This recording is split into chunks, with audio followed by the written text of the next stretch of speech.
Leute, heute ist etwas passiert. Damit hatte ich in meinem Leben nicht gerechnet, dass Christoph so etwas machen würde. Ich auch nicht übrigens. Ich sag's euch. Christoph hat heute nicht Lego gebaut. Weil wir nicht bei der Lego-Stadt sind, wie ihr vielleicht seht. Aber ich habe mich anderweitig nützlich gemacht. Er Und zwar- hat den Lego-Designer verwendet. Und Ich war zwar, fertig. ja, genau, und zwar Studio. Das Problem ist, wir sind momentan nicht bei der Lego-Stadt und wir wollten, oder besser gesagt, ich wollte was realisieren, nennen wir es mal Kundenwunsch, ein Tipp aus unserer Zuschauerschaft, der sehr gut ist, und da sind mir ein paar Ideen gekommen. Und da habe ich mir gedacht, schnappe ich mir mal den Laptop und probiere mal ein bisschen herum. Aber Rita darf vorher noch die Einleitung zu diesem grandiosen Thema vorsprechen. Genau.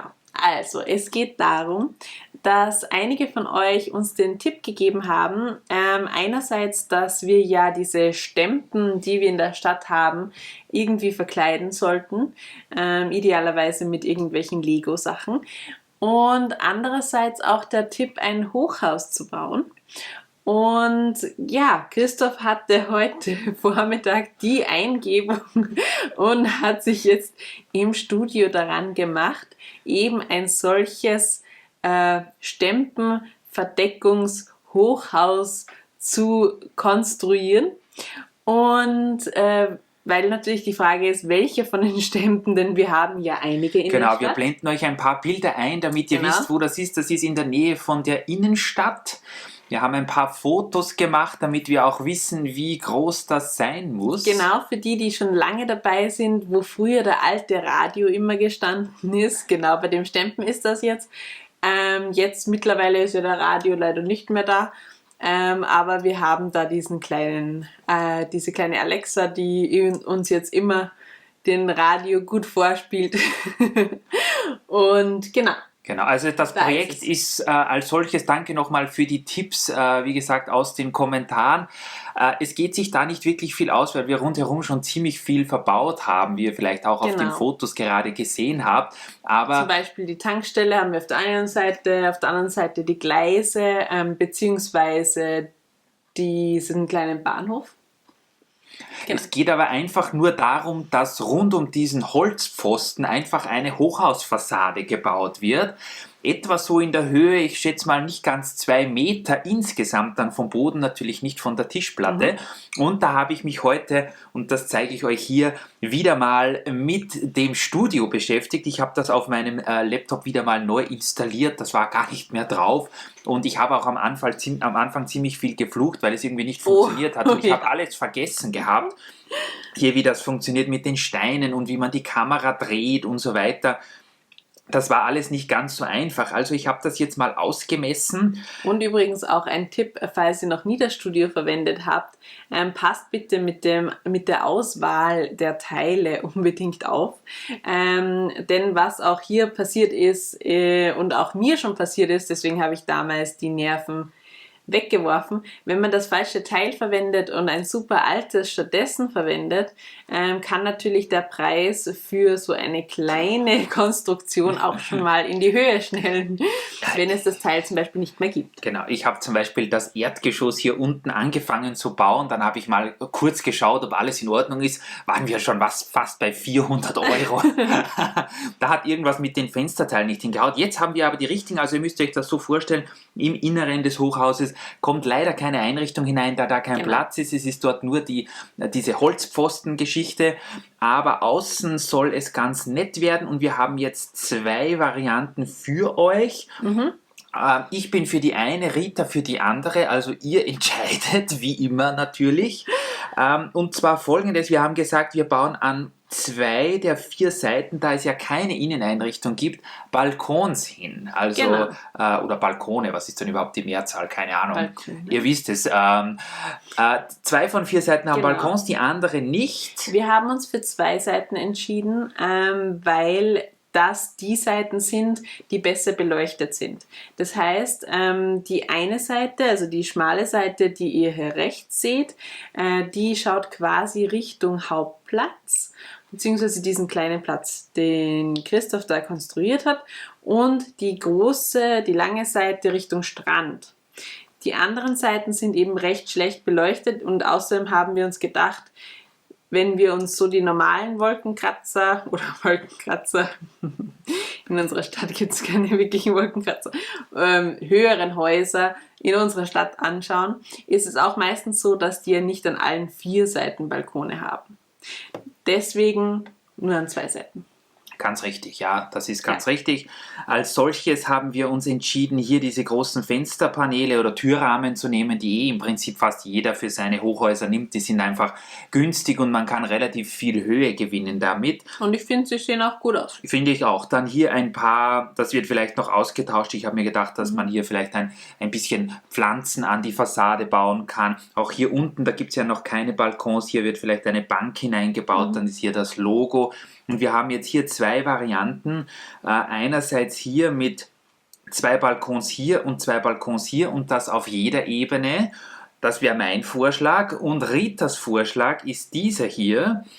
Der ist schon ein bisschen weiter. Ich habe hier jetzt mal die Stockwerke einfach kopiert und wieder eingefügt. Das ist nämlich jetzt die Höhe, die das Gebäude dann ungefähr haben soll. Wir schauen es uns dann gleich noch im Detail an.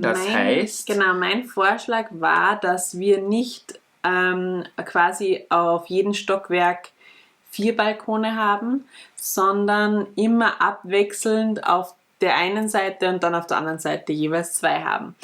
Warum? Weil ich glaube, dass man einfach besser in die Balkone reinsieht.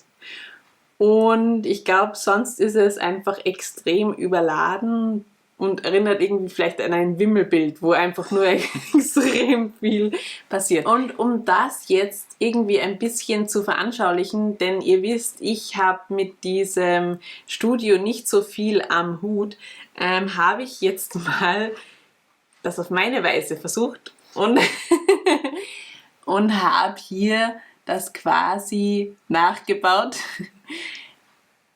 Es wird nicht so bunt. Wir hatten nur keine anderen Steine zu Hause. Wir haben nämlich nur eine Classic Box derzeit zu Hause. Also nicht wundern. Und da seht ihr, auf der einen Seite habe ich versucht, quasi hier 3 Balkone übereinander zu bauen. Also das wäre quasi der Abstand zwischen den Balkonen. Das ist die Variante, wo eben lauter Balkone übereinander sind, also wie beim Christoph. Und die Seite hier ist dann die Variante von mir, wo eben unten ein Balkon ist. Dann wird hier quasi ausgelassen auf der einen Seite und dann kommt der obere Balkon. Und auf der zum Beispiel Strandseite ist aber dann doch noch ein Balkon in diese Richtung.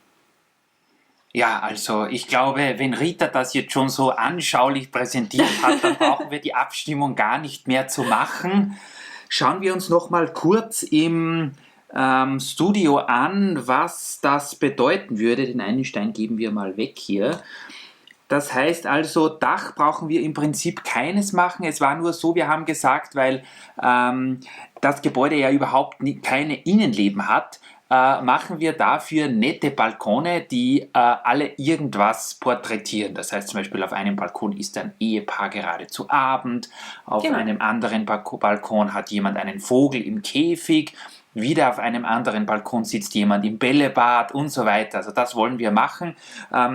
Wir haben jetzt hier, wenn wir das Gebäude so aufbauen, wie es jetzt mal hier schemenhaft dargestellt ist. Vielleicht kommt ganz oben noch ein durchgehender Balkon, da will nämlich Rita eine Skybar haben für die Schönen und Reichen von Wild City. Da haben wir auch nämlich mal die Anfrage bekommen, warum wir keine Skybar haben. Und ich finde, das wäre jetzt die Chance, dass wir da eine coole Skybar reinmachen. Also mit einem Cocktailmixer und was weiß ich nicht was alles. Ich glaube, da könnte man auch echt coole Sachen machen. Das wäre ganz cool, ja genau. Aber bezüglich Farbe haben wir uns auch noch nicht geeinigt. Das macht jetzt natürlich preismäßig schon einen dezenten Unterschied aus, ob das Ganze jetzt weiß oder keine Ahnung, Dark Turquoise sein wird, wobei die gibt es wahrscheinlich die Teile gar nicht alle.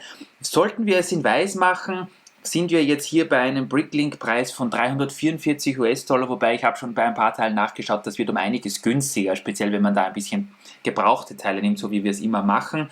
Wir haben 1831 Teile, 15 Lots bis jetzt.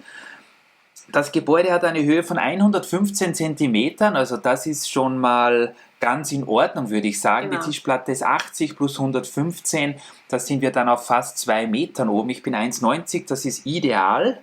Und auch in Bezug auf die Stabilität lassen wir Studio mal testen, ob uns das Gebäude auseinanderfallen würde. Jetzt wird es spannend. Ich habe zuerst schon geschaut, da ist es ein bisschen schneller gegangen.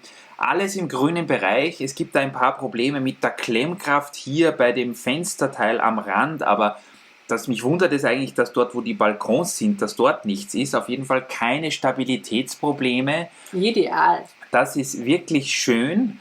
Und ja, uns würde jetzt eigentlich noch interessieren, habt ihr noch Ideen dazu? Wir sind, wie gesagt, bei Studio jetzt keine Experten. Gibt es irgendwas noch, auf was wir vergessen haben oder was ihr noch einbauen würdet? Natürlich Fensterscheiben kommen noch, auf die habe ich jetzt noch vergessen. Aber könnte man hier irgendwas noch anderes oder gibt es irgendwie noch andere Teile, wo ihr euch denkt, die würden gut in dieses Gebäude passen? Dann nur einfach her damit. Genau, übrigens zu den Balkonen. Das wäre quasi so ein Balkon, den ihr hier seht, mit solchen Cones und dann oben entweder einer Fliese oder einem normalen, flachen Brick. Nein. Mit einem flachen Brick. Ja, ich weiß es nicht, was Rita hier gemeint hat. Auf jeden Fall sieht so schon mal unser Prototyp an, mit dem wir heute Vormittag begonnen haben. Wir sind gespannt auf eure Meinungen dazu und wie gesagt, in Sachen Hochhausbau sind wir ja jetzt keine wirklichen Experten, noch weniger mit Studio wahrscheinlich, aber es ist ein cooles Programm und allein die Funktion, dass man dann die ganzen Teile 1:1 in Bricklink auf eine Wanted-List übernehmen kann, vereinfacht uns die Arbeit schon sehr, weil wir wussten zum Beispiel überhaupt nicht, wie viele Fensterteile wir hierfür bestellen sollten. Das stimmt. Aber jetzt haben wir schon ein bisschen einen Überblick und wir hoffen, dass das Projekt ganz gut ankommt und dass dann einfach hier dort, wo im Stadtzentrum doch dieser nicht ganz so schöne Holzpfosten ist, dass wir dort dann eben ein Hochhaus stattdessen stehen haben. Genau. Deswegen schreibt in die Kommentare, dass ihr gerne meine Version des Hochhauses Ich lösche meine jetzt gleich, weil ihr wollt ja sowieso nicht. Denn es macht schon sehr viel Sinn. Auch mit dem Hineinfilmen, glaube ich, geht das ganz gut. Und dann freue ich mich natürlich sehr über eure Kommentare. Und dann lassen wir uns da was Cooles einfallen. Vielleicht auch zur Bar schon für oben. Vielleicht gibt es da auch schon Vorschläge, was wir da alles brauchen. Auf jeden Fall den Cocktail-Typen, den brauchen wir auf jeden Fall. Wenn ihr da Vorschläge habt oder irgendwo was gesehen habt, was euch gefallen hat, vielleicht könnt ihr uns da was weiterschicken. Da freue ich mich immer riesig drüber, denn das macht es immer ein bisschen leichter. Genau, also bitte kommt jetzt bei diesem Projekt nicht mit irgendwelchen Vorschlägen für die Inneneinrichtung, sondern nur, wir brauchen Ideen für den Balkon und Ideen für generell das ganze Konstrukt, ob uns das so gelingen würde und ob das so funktioniert. Genau. Und dann planen wir mal weiter und sehen, wo das Ganze hinführt. Vielleicht stehen wir dann schon mal da und die Steine liegen parat für den Aufbau. Oh ja, das wäre echt cool. Da würde ich mich schon freuen. Also, bitte in die Kommentare schreiben und vielleicht baut ja auch ihr irgendein Hochhaus oder ein Haus mit Balkon. Dann auch einfach melden und dann freuen wir uns da sehr drüber. Ganz richtig, ja. Bis zum nächsten Mal, liebe Lego-Freunde. Macht's gut. Und bis dann. Tschüssi. Tschüss.